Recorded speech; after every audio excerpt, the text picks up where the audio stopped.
Hi everyone, this is Kia from One Shot Firearms Academy, and today I want to talk about choosing a holster for your concealed carry. So the first step is actually selecting the holster. You need to identify which handgun am I going to carry on a daily basis. You don't want to buy a lot of different handgun holsters for ones that you don't even carry. So I'm not a fan of the universal one-size-fits-all soft holsters. I like the hard material holsters, the Kydex, that's specific to my handgun. So if I have a 9mm handgun, no matter what the model is, like say this is a Canon, no matter what the model is, I'm looking for that specific handgun holster that fits my gun.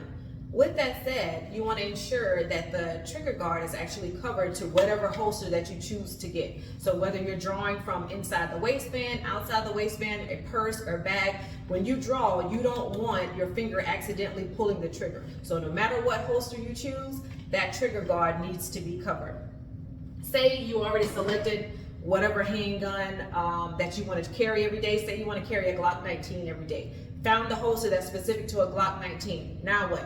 Comes in the mail. First thing you need to do, of course, is try it. When you try it, you need to ensure that your gun is clear, and then you need to check again to ensure that it's clear. You don't want to be trying to maneuver your holster with a loaded firearm. So you need to do this with an unloaded firearm. So I have my unloaded firearm, I bought a new holster, now what? I'm going to check it to see if it fits. Do I hear that click when I insert my handgun into the holster? Is my draw too tight? With your holsters, you should have little screws on the side, on either side, that allows you to loosen up the holster. The last thing you want in a self-defense situation is you trying to draw your firearm and you can't because it's way too tight around your handgun. So adjust it. Do I hear that click? Does it fit snugly? You want to be able to draw confidently, but safely as well. Next, you need to test it out. So test it out. Put it on, whether I'm carrying it inside the waistband, walk around the house. Does it pinch me? Is it itchy? Is it uncomfortable? You don't need to be making adjustments in public. You need to get that out now. Can I draw from my bag? Can I draw from my purse? My crossbody? Can I draw from under my shirt? You need to make all those adjustments while you're at home because you don't need to do that in the store. Last thing you need is people, looking at you, you drawing attention to yourself because you're making adjustments. That defeats the purpose of concealed carry because it's all about tactical advantage. No one should know that you have your firearm. And if you're adjusting like right in here in the store, people are probably going to know that you have a firearm. Your clothing is very important when it comes to concealed carry. You don't want to wear something that's too tight.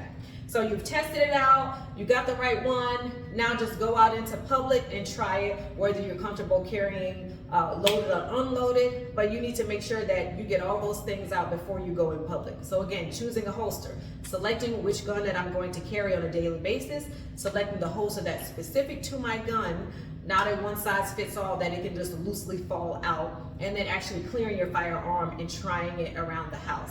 Now, when we talk about different sizes, some of the ones that I like are the Bravo concealment. I like We the People. They have inside, outside, a lot of different options. I like On the 6. There's so many different options out there, so make sure that you choose what is best for you, your handgun, and your daily life.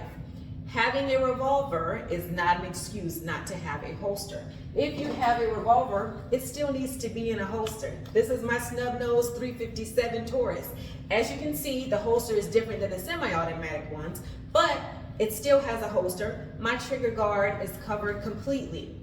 So we need to ensure, just because we have a small little revolver, that doesn't mean that you can just throw it in your bag, throw it in your pocket, and just be careless with it because it's a revolver. It still needs to have a holster. Same thing with my small guns. Just because you have a micro or small gun, it needs to have a holster. That trigger guard needs to be covered. This is my Ruger 380 LCP. Look how small it is, and guess what? It still fits in the holster. The trigger guard is covered. So no matter the size, whether it's a revolver or semi-automatic, it needs to be in a holster. Again, choose which one is best for you. And if you have any questions, feel free to comment below.